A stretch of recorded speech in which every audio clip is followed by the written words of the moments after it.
ಈಗ ನಿಮ್ಗೆ stock market ದಲ್ಲಿ ತುಂಬಾ ಜಾಸ್ತಿ ಹಣ ಗಳಿಸಬೇಕು ಅಂದ್ರೆ ಜನಗಳದ ವಿನಾಶದ ಮೇಲೆ ನಿಮ್ಗೆ ಇನ್ವೆಸ್ಟ್ ಮಾಡ್ಬೇಕು. ವಿನಾಶ ಅಂದ್ರೆ ಯಾವ ತರ ಹೇಳ್ತೀನಿ. ಇವತ್ತಿನ ದಿವಸ cigarette consumption all time high ಇದೆ. ನೀವು ಒಂದು ಸಾರಿ ಗೂಗಲ್ ಚೆಕ್ ಮಾಡಿ ನೋಡಿ. ಆಲ್ಕೋಹಾಲ್, ಬಿಯರ್, ವೈನ್ ಯಾವುದೇ ಸೆಕ್ಟರ್ ಇರಲಿ 100-150% ಸೇಲ್ಸ್ ಇನ್ಕ್ರೀಸ್ ಆಗ್ತಾ ಇದೆ. ಯಾಕೆ ಅಂದ್ರೆ ಕನ್ಸಂಪ್ಷನ್ ತುಂಬಾ ಜಾಸ್ತಿ ಆಗ್ತಾ ಇದೆ. ನೀವು ಅದಕ್ಕೆ ಎಂಜಾಯ್ಮೆಂಟ್ ಕೂಡ ಅನ್ಬಹುದು, ಇಲ್ಲ ಅಂದ್ರೆ ವಿನಾಶ ಕೂಡ ಅನ್ಬಹುದು.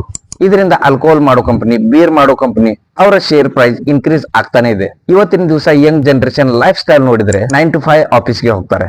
ಮಲ್ಕೋ ಟೈಮ್ ಇಲ್ಲ, ಏಳೋ ಟೈಮ್ ಇಲ್ಲ, ಏನೇನೋ ಅನ್ಹೆಲ್ದಿ ತಿಂತಾ ಇದ್ದಾರೆ. ಫ್ರೈಡೆ ಸ್ಯಾಟರ್ಡೆ ಪಾರ್ಟಿ ಮಾಡ್ತಾರೆ.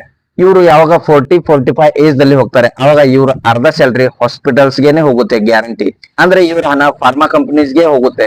ಈಗ ಎಷ್ಟೋ ಕಂಪನೀಸ್ ಟ್ಯಾಬ್ಲೆಟ್ಸ್ ಮಾಡ್ತಾರೆ, ಡಯಾಗ್ನೋಸಿಸ್ ಮಾಡ್ತಾರೆ. ದೊಡ್ಡ ದೊಡ್ಡ ಹಾಸ್ಪಿಟಲ್ಸ್ ಅವರು ತುಂಬಾ ಹಣ ಗಳಿಸ್ತಾರೆ ಫ್ಯೂಚರ್ ದಲ್ಲಿ. ಯಾಕಂದ್ರೆ ಇವತ್ತಿನ ದಿವಸ ಯೂತ್ ಐಫೋನ್ ತಗೊಂಡು ಅಡ್ಡಾಡ್ತಾ ಇದ್ದಾರೆ. ಆಬ್ವಿಯಸ್ಲಿ ಅವರು ಗವರ್ಮೆಂಟ್ ಹಾಸ್ಪಿಟಲ್ಗೆ ಹೋಗೋದಿಲ್ಲ ಟ್ರೀಟ್ಮೆಂಟ್ಗೆ, ಪ್ರೈವೇಟ್ ಹಾಸ್ಪಿಟಲ್ಗೆ ಹೋದರೆ ದೊಡ್ಡ ದೊಡ್ಡ ಬಿಲ್ ಬರೋದು ಖಂಡಿತ. ನಿಮ್ಮ ಹೆಲ್ತ್ ಚೆನ್ನಾಗೇ ಇರ್ಲಿ, ಆದ್ರೆ ರಿಯಾಲಿಟಿ ಈಸ್ ರಿಯಾಲಿಟಿ. ಸೊ ನೀವು ಇನ್ವೆಸ್ಟ್ ಮಾಡ್ಬೇಕು ಅಂದ್ರೆ ಇನ್ವೆಸ್ಟ್ ಇನ್ ಸಿನ್ ಸ್ಟಾಕ್ಸ್.